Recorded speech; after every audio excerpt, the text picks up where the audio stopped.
Hi, I'm Rich Baker from Rollin' and Riches, and this is Improv Breakdown. Be brave enough to just grab that rope and let it drag you through the scene. Ooh, I love that. Like, suggest I was that. Many different things. My hands. It's like, Yeah. Yay! That was it! Welcome to the Improv Breakdown. I am super excited today for my guest, improviser, instructor, actor, artistic director, and owner of the Moment Improv Theater, artistic director of the San Francisco Improv Festival, creator of the Fly Technique, and just devilishly handsome Marcus Sams. Thanks so much for being on the Breakdown. Oh, stop it. Thanks so much for having me, Rich. I will never stop it. You look so good.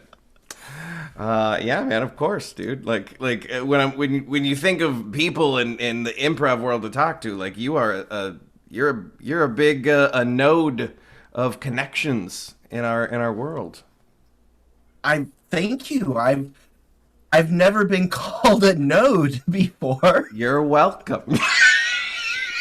I couldn't think of any other hub. Are you a hub? I don't know. You're a guy. You've got a lot of things going. I'm just doing things, homie. You do a lot of things. Because I love this stuff. Clearly. So let's take us back. Take us back. At one point, you didn't even know what improv was. You weren't an improviser, but then you became one. How did that even happen? Oh my goodness. Well, I mean, back in the day, Get around, kids. there's a campfire about to begin. Stories. Let's see. I did theater in high school. Mm-hmm. And then I went to college to be practical. Oh, how'd that go? Yes. Well, I changed my major, I think, 4 or 5 times. And I started with mechatronic engineering, which is advanced electrical engineering and robotics. Wow. Yeah, I've always been a big techie in my heart. Okay. And then slowly but surely, as time went on, I realized, I'm not as happy here. And so I started going back to theater, and I kept going back to the theater classes. And this is And scripted then finally theater. I just scripted theater. Yeah. So then I just I'm like, okay, I guess this is what I'm doing now. Oh. And then I remember in college, a good friend of mine, Eben Burgoon, he was doing an improv group, and I got invited to it. And I think that we were called, I don't know, I thought it was your line. I don't know where we could have come up with that name. Super original. Right? It's super crazy original, right? But this was a while ago.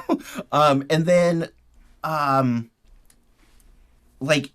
the next quarter or semester, I found myself helping running it. Wow. So then, yeah. One semester, yeah. and you're like, I got this. Well, it was, I think, just the nature of how things worked out. Sure. But yeah, that was my first hit of improv. We were doing short form. We're just doing it. I had zero improv instruction or anything. And then I was doing a show called Tartuffe by Molière. Oh, I love that play. Yeah? Yeah. I was Cléante. Wow. Yeah. And so I remember, I call him a theater papa, Bill Johnson. He, in a rehearsal, he just had us do a little bit of improv. And he's like, you don't have to stick to the lines, just go wherever it feels. And I found myself running around the curtain of the door that led to the outside hallway, and being chased by the house owner in that play. And then we just kept doing this Lotsie stuff. And after rehearsal, my director came up to me. He's like, where did you learn to do that? And I'm like, I don't know. I was just doing what I felt came naturally. Yeah. Keep doing that. And I'm like, okay. So then I guess time dash to I'm graduating college, and I am piling the last remnants of my college experience in my car. So 50% last remnants of college, 50% camping stuff. Because, my girlfriend at the time, now wife, Kat Williams,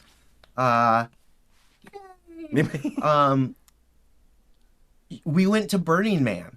And that was the first time I had ever been to Burning Man. I'd never heard of it or anything.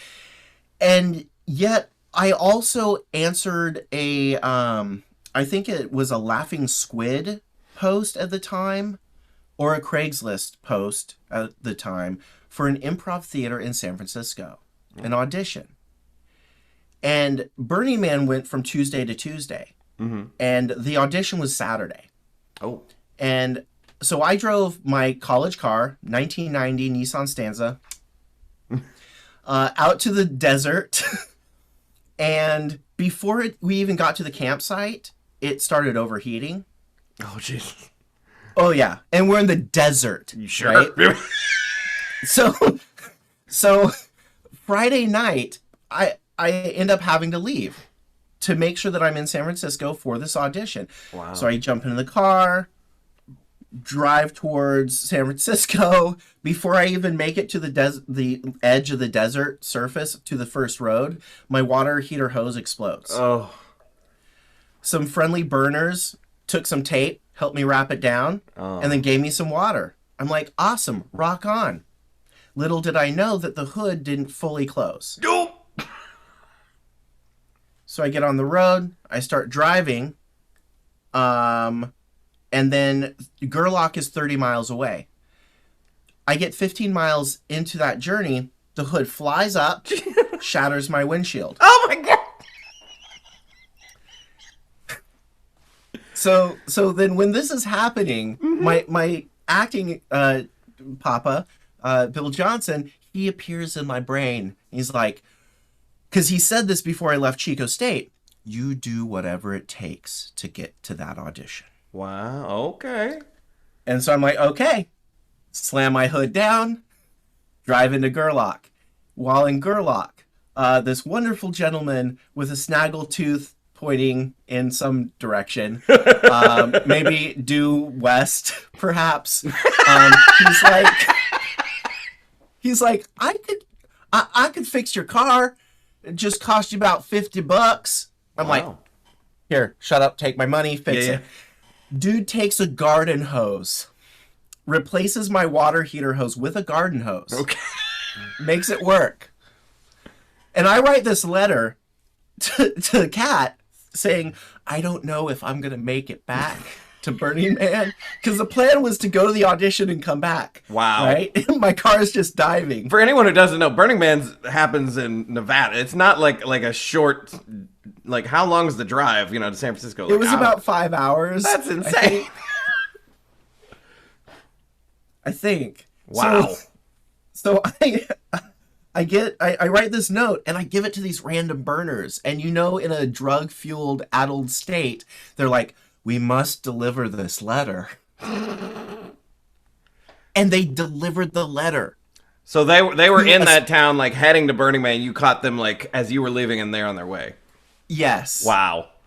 And so I'm like, get a ride home with your sister. So there was that, right? Remember me if I'm dead. Exactly. All the missives you could think of. Sure. And then I drive all the way without further incident, with a shattered windshield and a garden hose in my engine, to Santa Rosa, stay the night with my dad, drive to San Francisco. Car is overheating over the hills. Wow. I finally find the location of the audition, go up to the audition, feel so good about the audition. I actually sang a song. It was for a company, Leela. Sang a song that was Sarah Lee. I think Liza Minnelli sang it. Oh, wow. I do a chair flip and everything. I felt solid about that audition. So good that I got back in my car and I drove all the way back to Burning Man. Wow. Then a week later, or like the following Wednesday, driving back from Burning Man, I get the phone call and I didn't get into the theater company. Oh. But it's okay. Because 6 months later, I re-auditioned. Nice. They remembered me and I was greeted with a hug. And it was wonderful. And then that was my kind of first, I would say, professional type situation, right? Is I got hired by Leela. And I'm unfamiliar with Leela. Is this a long-standing troupe that had been around?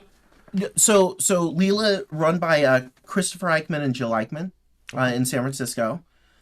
It was a conservatory program. So I got to take classes on 1 day a week. I think it was every Monday, and it was for a year-long thing. Nice. And then got to do shows, right? And so I stuck with that for a while. I remember that summer I was actually hired by SRT, which is Summer Repertory Theater out of Santa Rosa. And I got the worst possible casting. I was the chair in Beauty and the Beast. Oh, okay. I was Keno Buddy Walsh in The Full Monty, so I was the actual stripper. So I did this whole strip routine on stage. But that program, Summer Repertory Theater, that went from Sunday to Saturday. So I was in Santa Rosa for that whole time. But then once a week, on our only day off, I would be commuting back to San Francisco for Improv. Oh, wow. So it was really clear to me early on that I love this art form. Yeah. You clearly made sacrifices to be a part of it. Yeah. But after that, after like the not so great casting, I'm like, okay, I'm going full on in. So that's when I got my acting agent in San Francisco, Marla Del Talent at the time. Now formerly Marla Del Talent, now it's MDT. But then I kept with Leela for a while, and then I ended up falling into a group. We were doing a Katrina benefit show over at Bats Improv, Bay Area Theater Sports. And backstage, I met Sean Landry. She asked me if I would be interested in going to the Denver Improv Festival with her troupe, We Be Negroes. And I'm like, I had the yes and spirit was high in me. And so I'm like, sure, why not? So I piled into a car with 3 other performers who I'd never met, drove to Denver. Wow. Performed in my first improv festival there. And then after that, stuck with We Be Negroes, and then ended up doing a couple of other projects, combined art form, Tilted Frame. I was a part of that for a bit. Taught for Endgames Improv for a bit. Taught for Leela later on. And then started teaching my own stuff. Wow. Okay, so that's a heck of an entry point into improv. Yeah. I feel like I was like thrown into the fire of improv a little bit, especially when I started like performing with like Sean Landry, you know, who had already had a big name, and she was running the Improv Festival at the time. Nice. You know, so through that experience, I found myself in this place where I could take all these master classes with all these great, incredible improv instructors. Yeah. and I just took a crap ton of notes. In fact, these right here, these are like the original notebooks that I started taking a crap ton of notes in. Those are things going in the museum whenever they got an Improv Hall of Fame, the Marcus Sam's exhibit. It's like, these were the original notebooks. I don't know why it was part ghost story. They're haunted. Oh no! So, like, so when would you say it was, like, how long ago would you really, like, you started improv? Like, how long have you been in the game now? 20 years ago. So what has kept you loving improv for 20 years and counting? First, not fully understanding it. Oh. And, because, like, I think that when you start improv, it's like, oh, there's this fun thing. Now, I was coming to the table through the lens of an actor, right? And so I'm like, improv is the thing that will keep me sane when I'm not booking other work. Like a supplement. Yeah. Yeah, because being an actor can be rough, right? Really? I mean, I've heard. I'm pretty sure they all got smooth sailing. There's a lot of job security, and everyone really values their ability. Their art, right? So, like, you're not always booking work. So I think that it's really important to have some sort of artistic outlet. Yeah. And so that was my artistic outlet. But the more I studied it, and the more I got to take these classes from people like Joe Bill and Mark Sutton, Rosowski, Susan Messing, and these were just like little spurts of engagements, but they were incredibly influential.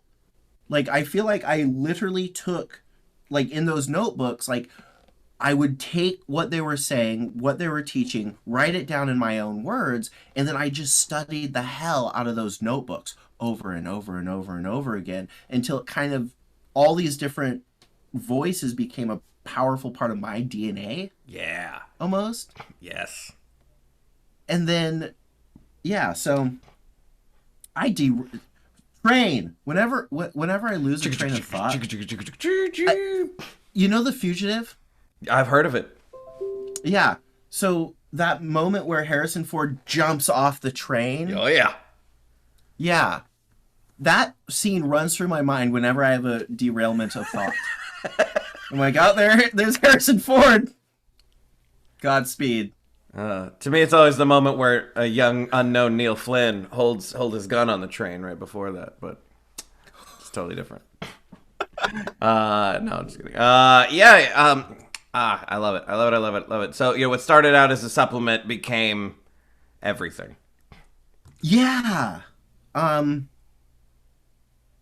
Because I started to feel the other benefits of improv. Yeah. Owning your own voice. Yeah. Finding your voice. Mm-hmm. Being brave enough to say better preach what's on your mind. Right? Yes. And that confidence that bled into like auditions and then in life, and then the agility that it gives improvisers, in real life. Yeah. I'm very much of the mindset of like, oh crap, okay, that happened. What's next? Okay, let's do this. Yeah, next. Moving along. So, if you can think back to when you were studying from all these different teachers, was there ever a lesson that you've learned performing, like as a performer, that you never really got from classes that you're like, oh man, they didn't teach me this, but I discovered this just from doing it? Something that to a certain degree, yes, and. Oh. You're like, wait, what? They didn't cover that. but in a different way, okay? Because I feel like and I'll tell this story in some of my classes, I'll be like, when I was growing up as an improviser, I'm like, oh man, it's like we're taught to yes and your scene partner. Sure. Right? Yes, and all these beautiful gifts they're giving you.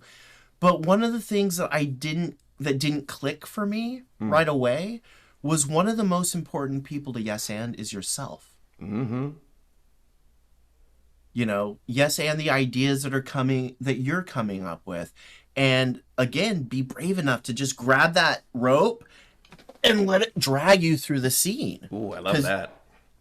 You don't know where it's going, and we shouldn't know where it's going. Yeah. You know, that's what makes it so exciting, I think. Oh, yeah. One of my favorite, like micro lessons, like 2 words to say to students, and like, hey, remember this, surprise yourself. All right? If you're not surprised by what you do, like, keep going for that. Because when you feel that flow and you're just like, I did that, I said that, like, woo, I love it.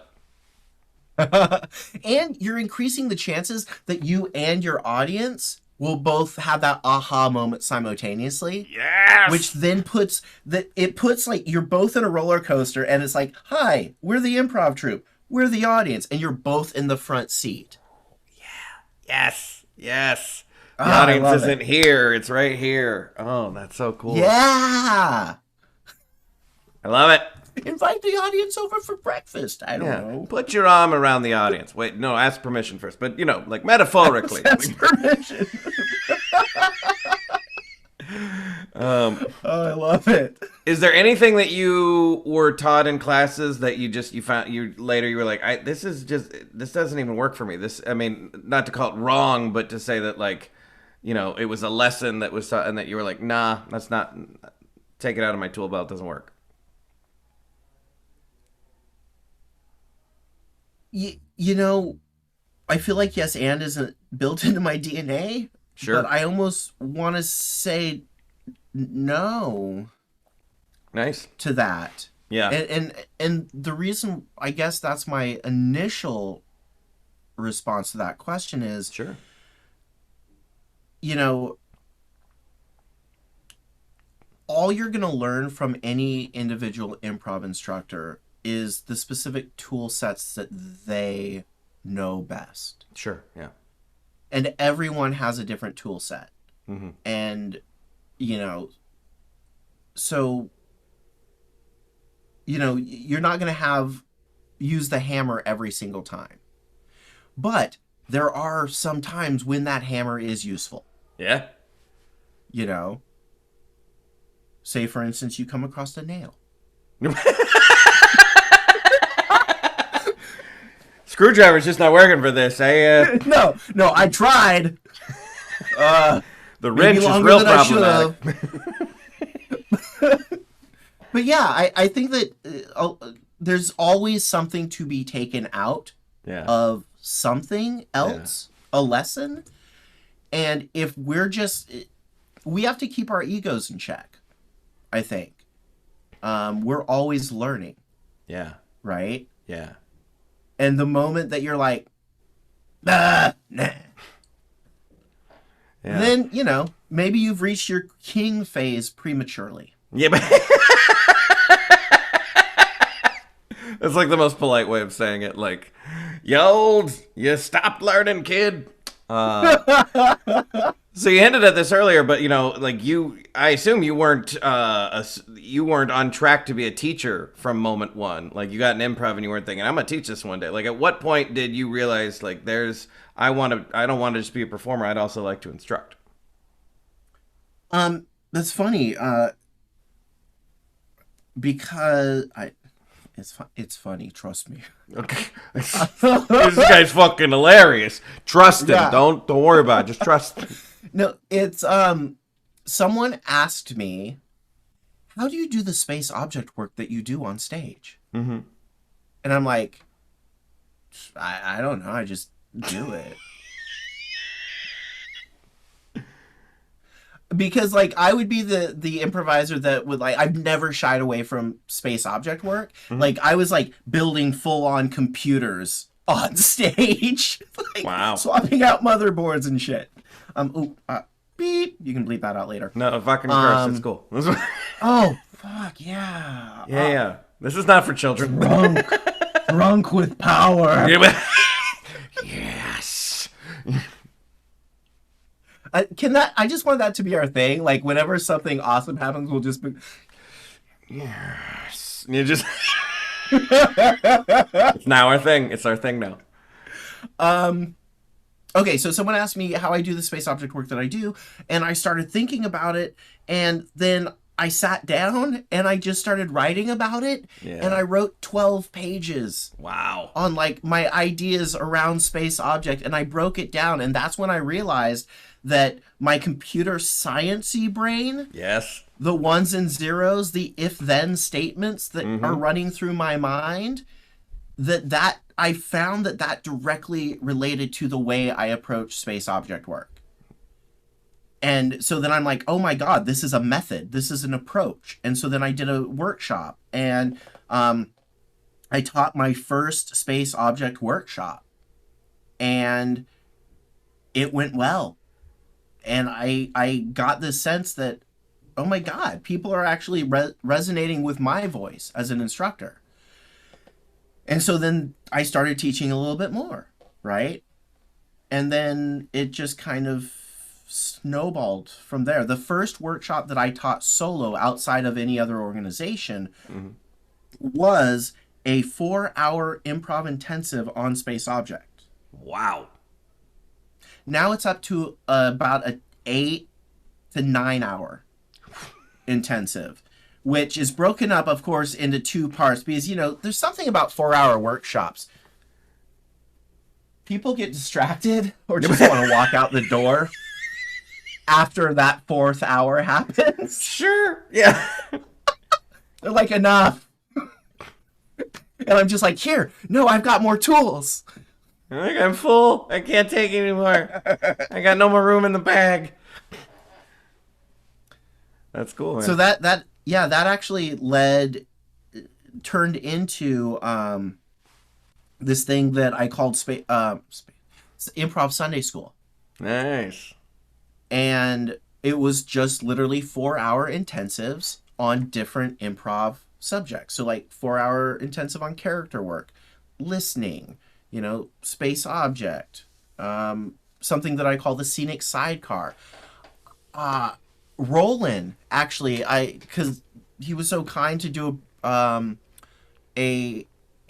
kind of a breakdown, and I felt myself hesitating because your show is literally called Breakdown. But I'm like, it's branding. Okay. I don't have monopoly on that Breakdown? word. Get Breakdown trademark. Copyrighted. He did a breakdown of a Listen Sam show, right? Yeah. And in it, he was talking about oh my god, refresh my memory. The too many thoughts are bubbling forth in the brain. What track were we on? We were talking about you becoming an improv instructor. Improv instructor. Left brain, right brain. Scenic sidecar. Scenic sidecar. Thank you. The scenic sidecar is what Roland refers to as when you're on the highway and you jump off an off ramp. Yeah. And then come back on. Yeah. Right? Yeah. Same exact concept. Only in my brain, it was like the scene is like the motorcycle, and then the scenic sidecar is in the little sidecar. Oh, I love it. Yeah. So basically, a bunch of different improv workshops, and what that really helped me do was hone my voice on all these different improv subjects. Yeah. Which then later on turned into a big portion of the 6-level training program that Moment has today. Wow. You've talked about, you've kind of hinted at a lot of this already, but like, what makes for a good improv instructor, in your opinion?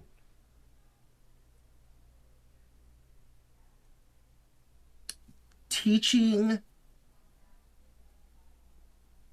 improvisers tools. Mm-hmm. Teaching them tools, teaching them the tools where they're at, but also not being afraid to put in advanced concepts. Yeah. I feel. I mean, you know, as we all know, the first rule of improv is yes and. Yeah. And whenever I talk about the rules, I usually put them in quotations. Little right? bunnies, rules. Little bunnies. The first rule is yes and. But as we know, you can yes and yourself into a box. You can yes and yourself to the point where you have no lens for your own character. Yeah. Right? And for me, the lens is made up of the sum of your experiences. Mm-hmm. Oh, I love that. And so I have a lens, you have a lens. So every student coming to a classroom has their lens of experience, and that's their uniqueness. So we want them to bring that and know that every character also has a lens. Oh, yeah. Right?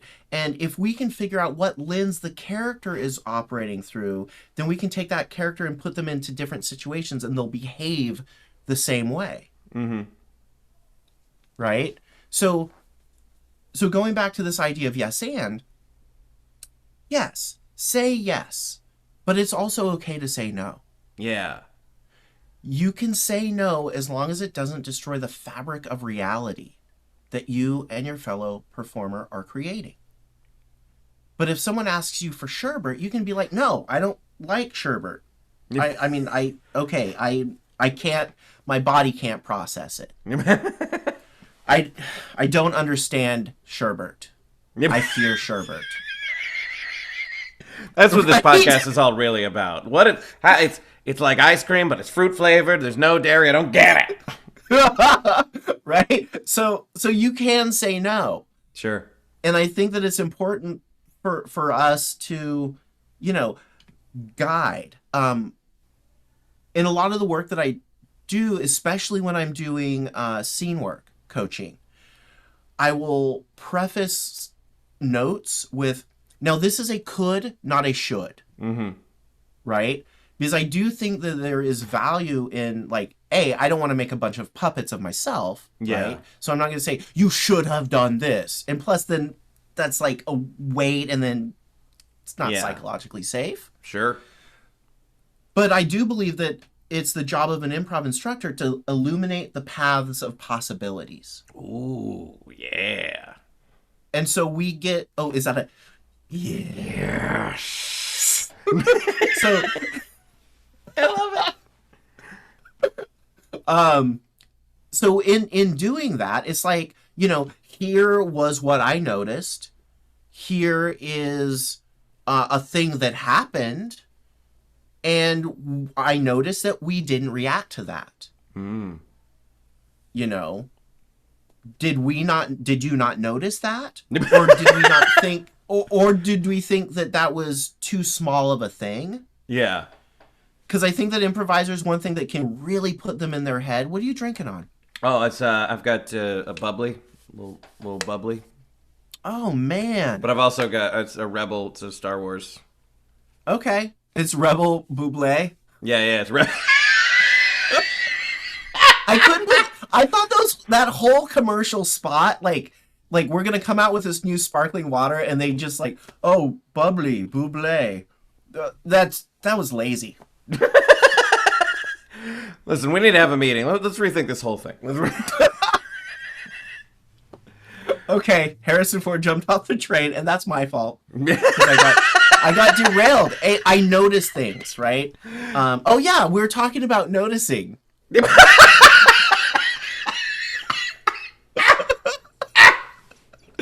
Oh, I think 3 layers of meta right there. Right? But we climbed out, right? We're like, hello? Oh. So where I was going was, I think that it's very easy for improvisers to get trapped in their head looking for the best possible choice. Yeah. Or the explosive response. What's that one line that I'm going to say that's going to slay the audience, right? Yeah, sure. And it's like, if we're looking out for those, then we're missing all the little pieces of nuance. Yeah. And something that I'll say in classes all the time is that anything is everything, Ooh. and everything can become something. Damn.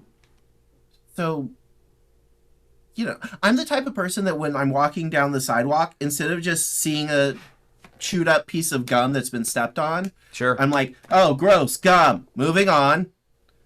I'm like, oh, huh. It's in the shape of a dinosaur. That's cool. Okay. And then moving on. But it's like, notice all the pieces of nuance in your life, because you never know what's going to grow from that seed.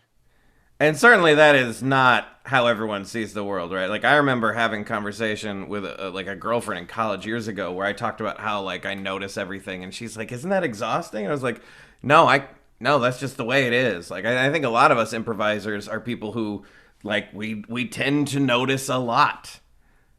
Mm-hmm. Yeah. Oh my gosh. Okay, I want to do something with you. Is it all right? We yes and the moment here on Improv Breakdown. So yes. Oh, wonderful. Okay, so this is a great visualization of like what exactly we're talking about. Okay. Right. So there's a workshop that I'll teach that I call the Usual Suspects workshop. And here's the thing is, if anyone watching this show right now has never seen the Usual Suspects, spoiler alert, but Movie from Vader's also '96. Luke's father. I think we're good. I think we're. Right? If you haven't seen it, that's on you, boo. Yeah. Okay, so one of the drop-in classes that I'll teach is I teach someone how to walk up to someone and completely fabricate an entirely BS story based on everything that's in the background behind the person. Yeah. Just like in The Usual Suspects, right? I love it. Because this can be an incredible tool for any improviser. Hey, think about this. You're on stage as an improviser. You walk out.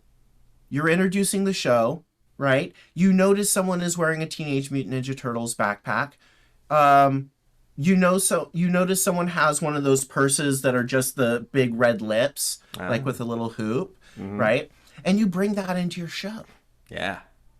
Well, if you bring those things into your show, then you just made a connection with those audience members, and you're going to draw them in even more to the content that you're creating. Yeah.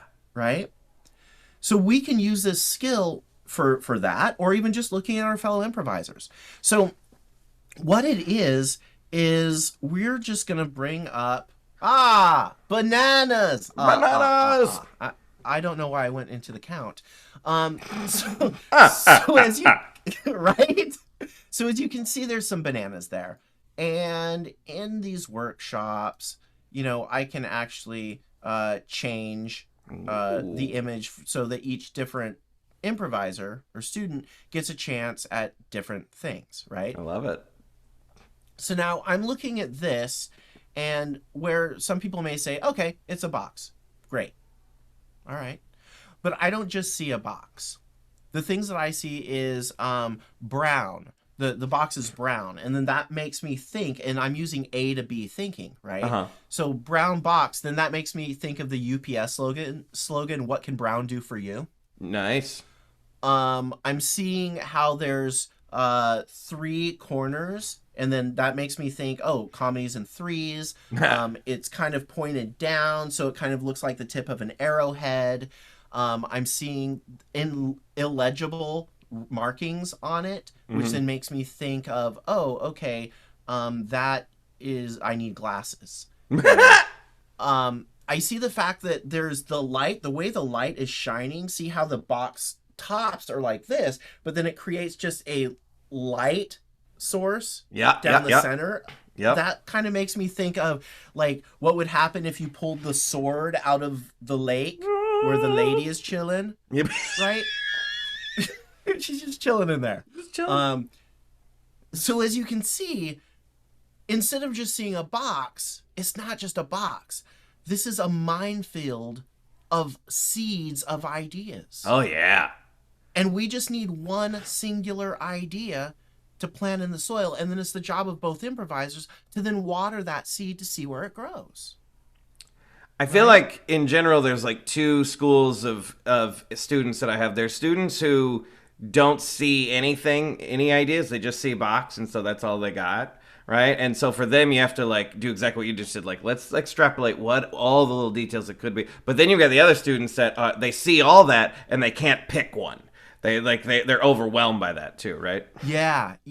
So I teach this skill in this way specifically so that someone builds the confidence to know that I could literally look at anything and extract something from it. Yeah. So there becomes a fearlessness around that. Yeah. And then you're like, but guess what? You don't need it all. You just need one. You just need the first thing.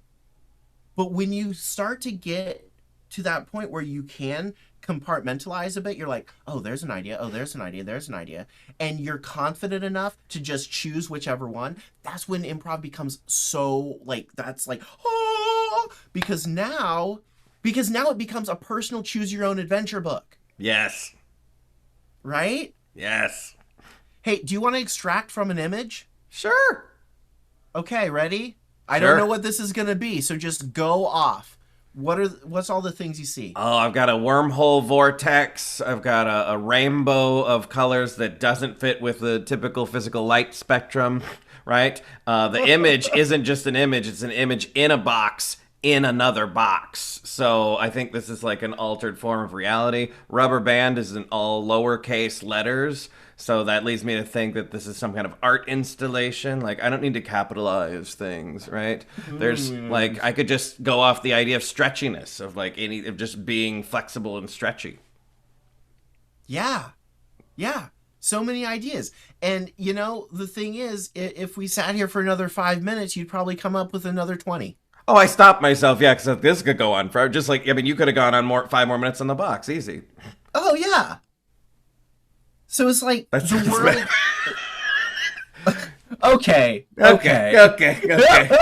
gotta clarify. There was a box. For those of you just listening, by the way, there was a box. Yes. I think when we do this, it reminds me of like a hydraulic press. Like it can't go any faster. Like you want it to go fast, but it's just like physics will not allow it. You have to chew the scenery of it. You have to fully feel it, right? And that's like another improv lesson, right? Yeah. Just living in that uncomfortable space, chewing the scenery that is. Have you noticed, this is not even one of my questions, but I love that we're talking about that, like, as you get more and more experience as an improv instructor, you're able to answer students' questions with much simpler, less words.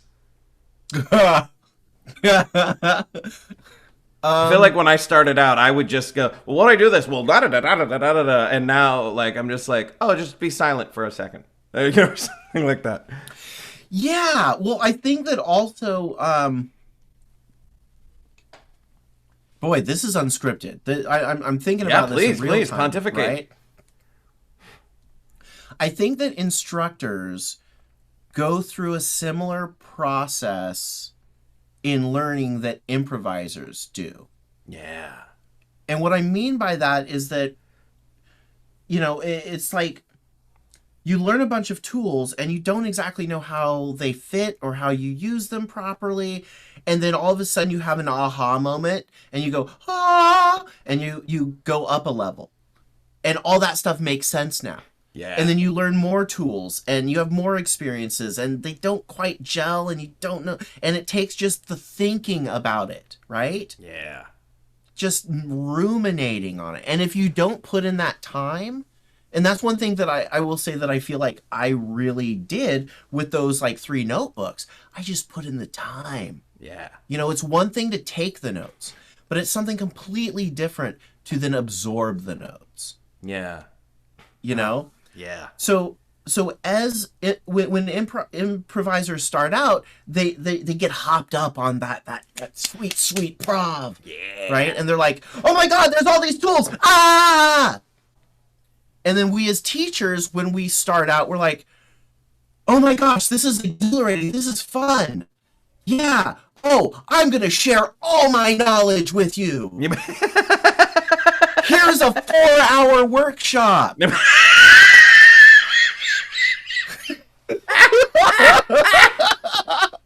Right. If you can't deal, too bad.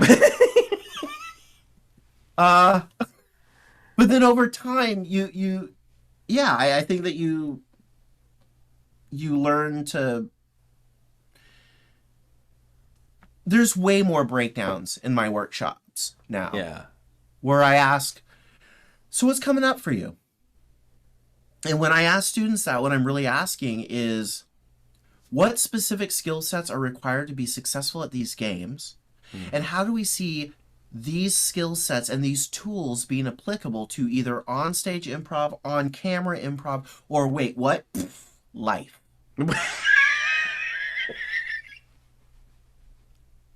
And that, I think that life correlation is super important for me. Yeah. Because I feel like when you can put things into terms that people are already familiar with, like, I remember when I was trying to teach my my dad or a couple of people directory structure, how directories work in computers, right? Yeah. Because people always lose things in their directories, Sure. right?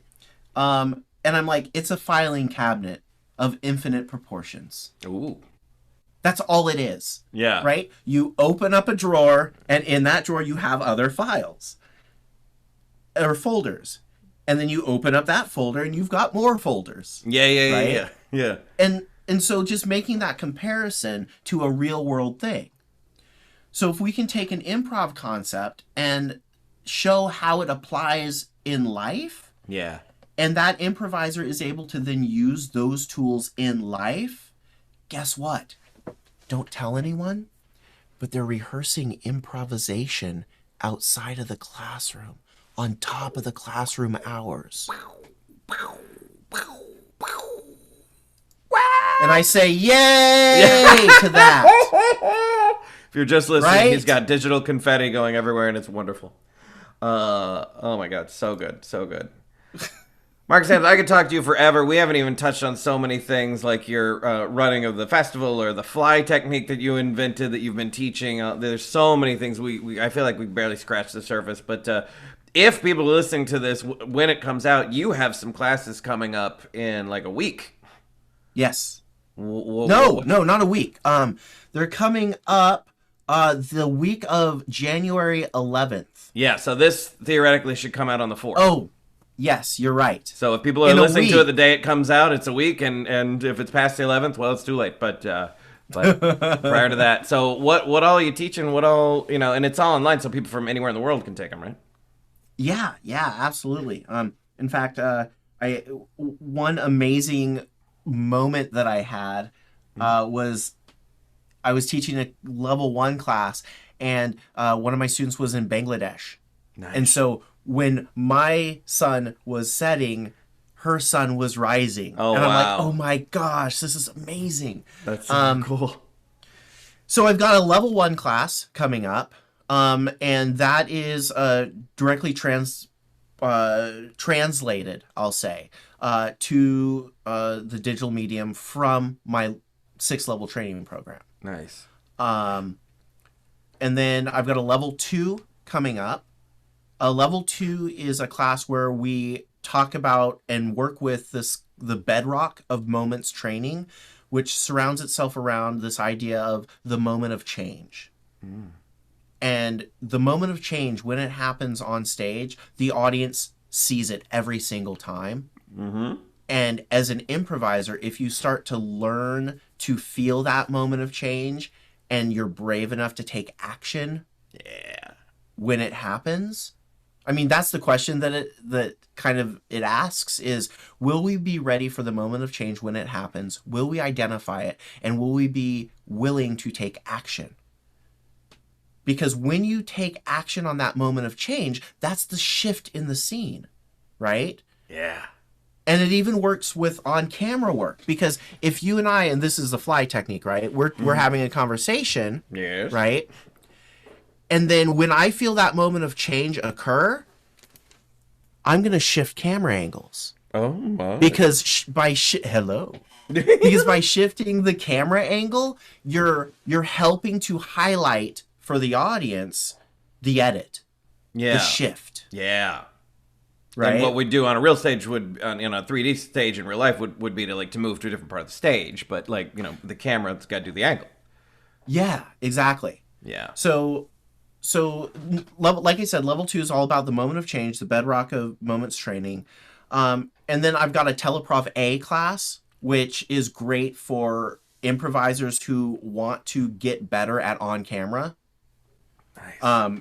And as you can see, I don't believe that I've been able to show you this, but even on my floor, I have taped out my markings. Nice. Right? Because I know that I can then come over here and I'm always going to be on camera. Wow. That's great. If people are listening to this after these classes start, you're probably gonna where can you send people for just to check you out to look for different classes? What are you plugging? Plug in momentimprov.com. Nice. Yeah, solid. Solid,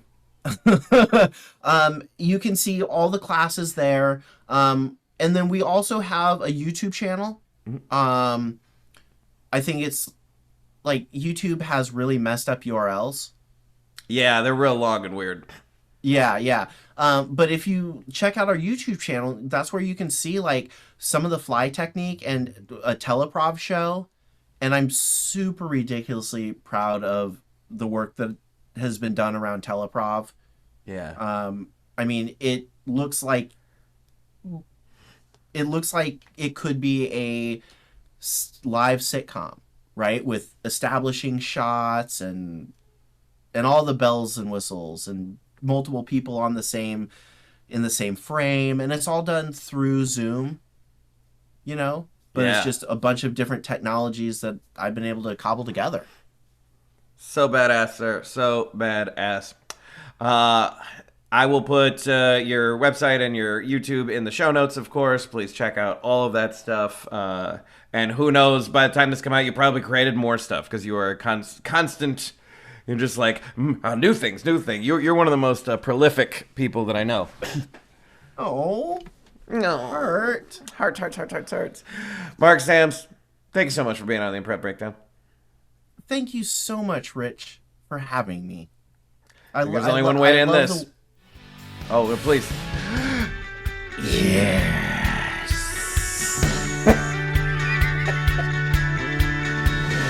Thank you so much for watching. If you have any questions about improv, please put them in the comments below. I'm going to do a Q&A episode for my 11th episode, and I would love to answer your questions. To get notified about upcoming episodes, subscribe to the Roland and Rich's YouTube channel and click the little bell icon below. Thanks, improvisers, and keep making each other look good.